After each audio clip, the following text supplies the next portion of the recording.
Hello সবাইকে, সবাই কেমন আছো? আশা করি ভালো আছো। আমরাও ভালো আছি। তোমরা আছো দেশি ফ্যামিলি ট্যুর অ্যান্ড ফানে রূপার সাথে। আর আমার চ্যানেলে সবাইকে আরও একবার অনেক অনেক স্বাগত। আজকে আমাদের ভেগাসের লাস্ট ডে। আমরা সকালবেলা একেবারে প্যাকিং যা যা বাকি ছিল কালকে রাত্রেই আমরা অনেকটা করে রেখে দিয়েছিলাম। আজকে সকালে বাদবাকি যা প্যাকিং করে ব্রেকফাস্ট করে একেবারে চান টান করে রেডি হয়ে এই যে দেখতে পাচ্ছ চেক আউট করে গেছি হোটেল থেকে আমরা। তবে আজকে আমরা এখনই এখান থেকে ডিরেক্ট বাড়ি যাব না, তার আগে আমরা ডেথ ভ্যালিটা ঘুরবো।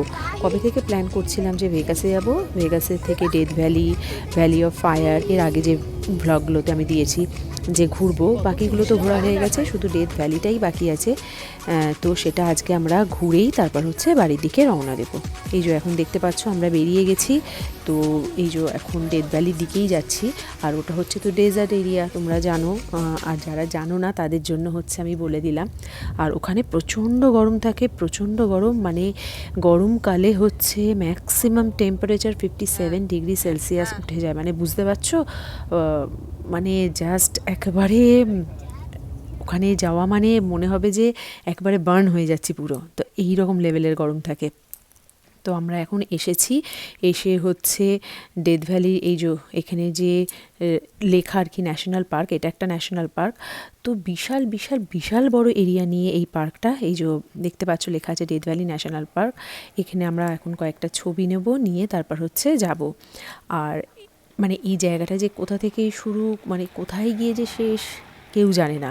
তাই এখানে এলে ঠিকঠাক মানে ম্যাপ দেখে যদি না ঠিক মতো যাওয়া যেতে পারে, তাহলে কিন্তু হারিয়ে যাওয়ার চান্স থাকে। তাই জন্য আরও একটা কথা এখানে কোনো রকম নেটওয়ার্ক পাওয়া যায় না, কোনো রকমই ইন্টারনেট কাজ করে না। তাই জন্য আগে থেকে যদি জিপিএসে ডাউনলোড করে নেওয়া হয় ম্যাপ, ঠিক আছে, তা না হলে কিন্তু ডিরেকশন ফলো করেই যেতে হবে।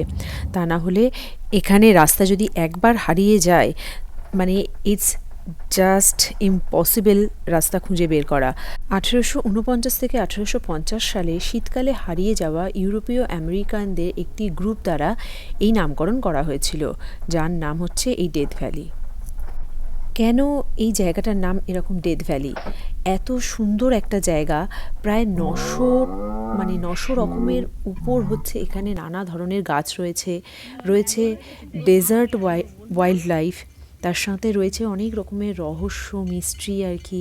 আর এত সুন্দর একটা জায়গা। আর এছাড়াও রয়েছে এখানে প্রচুর লোকজন মারা গেছেন 2007 থেকে 2024 মধ্যে। প্রচুর, মানে প্রায় 68 পিপল এখানে মারা গেছেন। তো যাই হোক, খুব মানে ঠিকঠাক ফলো করে যদি আসা হয় তাহলে কোনো রকম ভয় নেই, হারিয়ে যাওয়ারও ভয় নেই। আর ঠিক দিনের আলো থাকতে থাকতে বেরিয়ে যাওয়াটাই ভালো। আমরা এখন চলে এসেছি ডেথ ভ্যালি ন্যাশনাল পার্কেরই ভেতরে। এটা জায়গাটার নাম ব্যাড ওয়াটার বেসিন। তো এই ব্যাড ওয়াটার বেসিন, এই যে নিচে যেটা দেখছো তোমরা একটা সাদা রঙের, ওটা কিন্তু আর কিছু নয়, ওটা সল্ট। কিন্তু হ্যাঁ, ঠিকই শুনেছো তোমরা, ওটা নুন। ওই যে জায়গাটা দেখা যাচ্ছে এখানে পুরো নুনে ভর্তি এই জায়গাটা। মানে এটা ন্যাচারালভাবেই হয়েছে। আর নিচেও যাওয়া যায়, এখান থেকে নিচে যাওয়া যায়, কিন্তু আমরা এখন আর যাচ্ছি না। তার কারণ আমাদের আরও কয়েকটা পয়েন্ট দেখতে হবে, তার জন্যই। না হলে আবার সন্ধে হয়ে যাবে, অন্ধকার হয়ে যাবে, একেই তো শীতকাল, বুঝতেই পারছো। আর এখানে এলে না, মানে একটা অদ্ভুত একটা গন্ধ ছাড়ছে, মানে যেই গন্ধটা বেশিক্ষণ নেওয়া যাচ্ছে না আর কি, একটা অদ্ভুত এই নুনের গন্ধ। আর এই নুন কিন্তু এখান থেকে এরকমভাবে তোলা যাবে না, তাহলে ওখানে লেখা আছে যে ফাইন করতে পারে আর কি। তো যাই হোক, খুব সুন্দর একটা জায়গা দেখলাম, প্রচুর লোকজন নিচে নেমেছে, টাচ করে দেখছে, কিন্তু আমরা নামলাম না। খুব ভালো জায়গাটা ছিল, আর একদম অদ্ভুত একটা গন্ধ ছাড়ছিল। যাই হোক, আমরা এখন আর একটা পয়েন্টে যাচ্ছি। আর এখানে হ্যাঁ, একটা কথাও বলে দিই, এই ডেথ ভ্যালি ন্যাশনাল পার্কে ঢোকার আগেই একটা লাস্ট আর কি পেট্রোল পাম্প পড়ে, যেখান থেকে পেট্রোল ভরিয়ে নিয়ে এখানে আসাটাই ভালো। তার সাথে আরও এক্সট্রা কিছু খাবার দাবার নিয়ে ঢোকাই ভালো। যদি ইনকেস কিছুভাবে আটকে যায় বা কিছু, তা এখানে তো কিছু নেই এর ভেতরে, না আছে কোনো রেস্টুরেন্ট, না আছে কোনো রকম পেট্রোল পাম্প, মানে এখানে কিচ্ছু আর পাবে না হাতের কাছে। তাই খাওয়া দাওয়া করে আসাটাই ভালো। আর কিছু খাবার দাবার নিজেদের সাথে, জল, মেডিসিন, এইগুলো নিয়ে রাখাটাই ভালো। যাই হোক, এবার আমরা যে পয়েন্টটাতে যাচ্ছি সেটার নাম জেব্রাস্কি। ওটাও একটা দারুণ পয়েন্ট। জেব্রাস্কি একটা মানে দেখলেই মনটা জাস্ট ভরে যায়। আর খুব যে একেবারে সে আমাদের মাথা ঘাড় উঁচু করে দেখতে হচ্ছে তা নয়, চোখের লেভেলেই এত সুন্দর সুন্দর মানে ন্যাচারাল ওন্ডার্সে ভরা এই জায়গাটা। এত সুন্দর দেখতে লাগছে যে মানে অদ্ভুত যে এই রকমও হতে পারে। তাই মানে এখানে না এলে সত্যি মিস হয়ে যেত। আমাদের কালকে আসার কথা ছিল, আমরা কালকে আসিনি।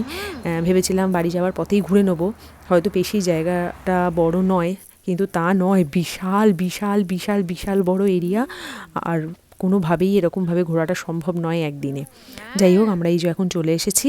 কি অদ্ভুত সুন্দর জায়গাটা দেখছো, মানে নিজের চোখে নিজের সামনে যদি দাঁড়িয়ে না দেখো, ক্যামেরাতে কিচ্ছু আসে না। ভিডিও করে এই যে দেখাচ্ছি, মানে তার এক সিকি ভাগও আমি দেখাতে পারছি না, এত সুন্দর দেখতে লাগছে। আর তার সাথে দেখছো বিভিন্ন রকমের এরকম স্টোনস রকস মানে এরকম পড়ে আছে। আর দেখতে ঠিক যেন সেই জেব্রার গায়ে যেমন ডোরাকাটা ডোরাকাটা দাগ থাকে, ঠিক সেই রকম দেখতে। অদ্ভুত সুন্দর দেখতে, মানে ন্যাচারাল ওয়ান্ডার্সে ভরা।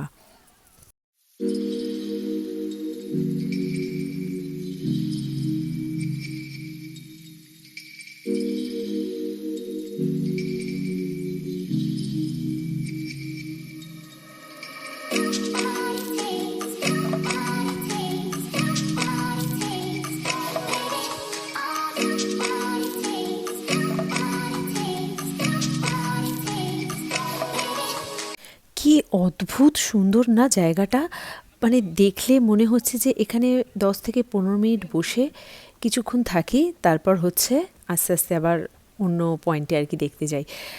এত সুন্দর জায়গাটা না। এখানটা এই বিখ্যাত হচ্ছে সানসেট আর সানরাইজের জন্য এই জায়গাটা বিখ্যাত। এত সুন্দর সূর্য উদয় আর সূর্যাস্ত হয়, জাস্ট মানে একদম যেটা বলে না ভিস্টা পয়েন্ট, এইটা হচ্ছে সেটাই ভিস্টা পয়েন্ট। তো খুব সুন্দর দেখতে লাগছে। প্রচুর মানুষজন ভিডিও ফটো মানে তুলছে আর কি। দেখেছো কি অসাধারণ, মানে দু চোখ জাস্ট জুড়িয়ে গেল এই অদ্ভুত এই সৌন্দর্য, যেটা তো মানে মুখে জাস্ট এক্সপ্লেনই করা যায় না।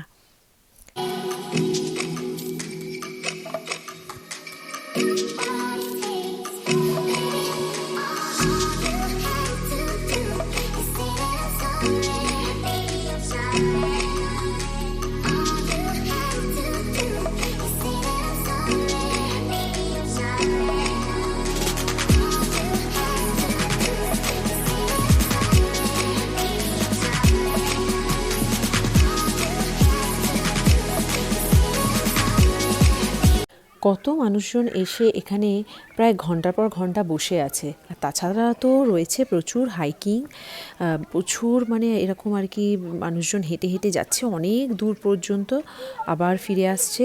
মানে দারুণ দারুণ দেখতে। আমরা তো বেশি মানে বাচ্চারাও আছে, বেশিটা হাঁটতেও পারবো না। তাছাড়াও হচ্ছে আমাদের আবার বাড়ির দিকে ব্যাক করতেও হবে। এখানটা মানে এত বিশাল বড় জায়গা যে এখানটা আমরা এতটাই ভেতরে চলে এসেছি যে আমাদের বাড়ি যেতে মানে যেটা দেখাচ্ছে টাইম, প্রায় রাত 1টা 2টো বেজে যাবে, মানে 2টো তো বেজেই যাবে। তো এটা হচ্ছে আর একটা পয়েন্টে যাচ্ছি। আমরা এখন এসেছি হচ্ছে এই যে ভিজিটিং সেন্টারে। তা এখানে দেখি কোনো রকম যদি সুভেনিয়ার পাই নিয়ে নেব। এই যে এটা, তাছাড়া এর ভেতরেও দেখলাম যে একটু মানে ছোটোখাটো এই মিউজিয়ামের মতো করা রয়েছে, একদমই ছোটোখাটো। তো এখন এই ভিজিটিং পয়েন্টেই যাচ্ছি। এছাড়াও এখানে রেস্টরুম রয়েছে, যারা একটু ফ্রেশ হওয়ার হয়ে নেবে। আর এই যে এখানে সমস্ত প্রচুর রকম জিনিস আছে। তাছাড়া এই পুরো ডেথ ভ্যালি ন্যাশনাল পার্কটার সম্বন্ধে এখানে বলা রয়েছে। ওই যে দূরে দেখতে পাচ্ছ, কারণ এখানে মানে প্রচুর আর কি বন্য প্রাণীও রয়েছে। তো সেইগুলোকে এখানে সুন্দর করে মানে ওরকম ভাইবস দিয়ে সাজানো হয়েছে আর কি। আর এই যে দেখতে পাচ্ছ প্রচুর রকমের সুভিনিয়ার আছে, cup bottle T shirt cap, প্রচুর প্রচুর জিনিস। তবে আমরা একটা ফ্রিজ ম্যাগনেট নেব। আর তাছাড়া হচ্ছে এখানে ওই মেশিন থাকে। এই যে এখানে পুরো ম্যাপটা করা আছে, দেখতে পাচ্ছ তো, সবাই এসে দেখছে আর কি। এই যে জেব্রাস্কি পয়েন্ট এরকম সমস্ত করা আছে, যেখানে যেখানে যে যাবে এরকম আর কি সমস্ত এই ম্যাপটাতে দেখানো হয়েছে। তো যেটা বলছিলাম, একটা মেশিন রয়েছে যেখানে হচ্ছে ওই কয়েনগুলোকে কিছু আর কি ওখানে যেমন একটা হরিণের বা একটা পাখির এরকম ডিজাইন দেওয়া রয়েছে। তা কয়েনটা যেটা রয়েছে সেখানে হচ্ছে কি ডিজাইন চুজ করবে, সেটা চুজ করলে ওই কয়েনটাতে ঠিক ওই রকমই ওই পাখির ছাপ বা হরিণের ছাপ এরকম হয়ে বেরিয়ে আসবে। তার জন্য হচ্ছে ওই $1 না $1.5 মতো লাগছে। তা এইগুলো করার জন্য সব কটা বাচ্চাই হচ্ছে সে কান্নাকাটিতে সবাই বাচ্চাগুলো আর কি এরকম কয়েন পেয়েছে, ওটাই হচ্ছে ওদের কাছে একটা সুভেনিয়ার। তো এই যে দেখতে পাচ্ছ দূরের এই পাহাড়টা পুরো গোল্ডেন কালার হয়ে গেছে, একেবারে আগুনের মতো কালার, কি অপূর্ব লাগছে দেখতে।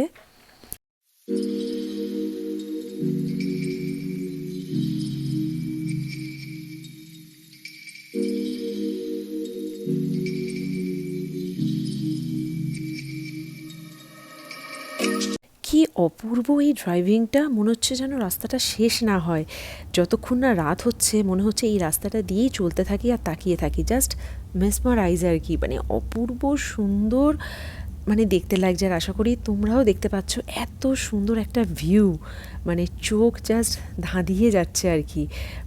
তবে এখন আমরা যাচ্ছি হচ্ছে স্যান্ড ডিউনস বলে আর একটা স্পটে, এটাই আমাদের আজকে লাস্ট আর কি স্পট ডেথ ভ্যালিতে। তারপর আমরা হচ্ছে বাড়ির দিকে রওনা দেব। আর এই যে আস্তে আস্তে দেখতে পাচ্ছ সানসেট হচ্ছে। স্যান্ড ডিউনসটা কেন বিখ্যাত বলো তো, ওখানে সানরাইজ আর সানসেট হচ্ছে দারুণ দেখা যায়। ওখানে সানরাইজ আর সানসেটের সময় মানে একটা ড্রামাটিক শ্যাডোজ তৈরি হয় ওখানে, এত সুন্দর শ্যাডোজ ওখানে তৈরি হয় যে যার জন্য ওই জায়গাটা পপুলার। তবে এই যে দূরে দেখতে পাচ্ছ সেই রাজস্থানের সেই মরুভূমির মতন এরকম সেই স্যান্ডের এইগুলো হয়ে আছে ওয়েভগুলো। তবে আমরা অত দূর আর যাবো না, কারণ সন্ধে হতে থাকলে নাকি এখানে র্যাটেল স্নেক, তারপর হচ্ছে ইঁদুর, অনেক রকম বন্য প্রাণীর হচ্ছে ভয় থাকে, আর প্রচুর র্যাটেল স্নেক এখানে রয়েছে, বেরোয় আর কি অন্ধকার হয়ে এলে। তাই আমরা অত দূর আর যাচ্ছিও না, মানে খুব বেশি দূর নয় তবুও। আর জুতোতে পুরো বালি ভরে আনবে বাচ্চাগুলো, আর গাড়িতে পুরো ভর্তিও করবে। আর এই স্যান্ড ডিউনসের সামনেই হচ্ছে জাস্ট এইখানটাই এই পার্কিং, আর পার্কিংয়ের পাশেই রয়েছে একটা মার্কেট, যেখান থেকে অনেক কিছু খাবার দাবার দেখছি পাওয়া যাচ্ছে। আর তার সাথে তার পাশেই রয়েছে হচ্ছে টয়লেট। এই যে দেখতে পাচ্ছ সব পার্কিং করেছে, পাশেই জাস্ট টয়লেট আর ওই খাবারের জায়গাটা। আমরা কিছু খাবার কিনে খেলাম এখানে দাঁড়িয়ে, আর তার সাথেই সানসেট দেখলাম। দেখে হচ্ছে যারা রেস্টরুমে যাওয়ার ছিল গেল। অপূর্ব একটা জায়গা, খুব সুন্দর দেখলাম। এরপর আমরা আর একটা ইম্পর্টেন্ট ব্যাপার, যেটা আমাদের কারোর ফোনে এখানে এখনও নেটওয়ার্ক নেই, আর কতটা গেলে যে নেটওয়ার্ক পাবো, বাড়ির রাস্তা ধরতে পারবো এখনও সেটা জানি না। এখন অনেকটা আমাদের যাত্রা বাকি আর কি, বাড়ির দিকে যাচ্ছি। তো আজকের ভিডিওটা তাহলে আমি এখানেই শেষ করছি। কেমন লাগলো কমেন্টসে জানিও, যদি ভালো লাগে একটা লাইক করে দিও, আরও নতুন নতুন ব্লগ দেখতে হলে আমার চ্যানেলটা সাবস্ক্রাইব করে নিও। টিল দেন সবাই খুব ভালো থেকো, সুস্থ থেকো, আবার দেখা হবে নতুন একটা ব্লগে। সবাই খুব খুব ভালো থেকো, বাই।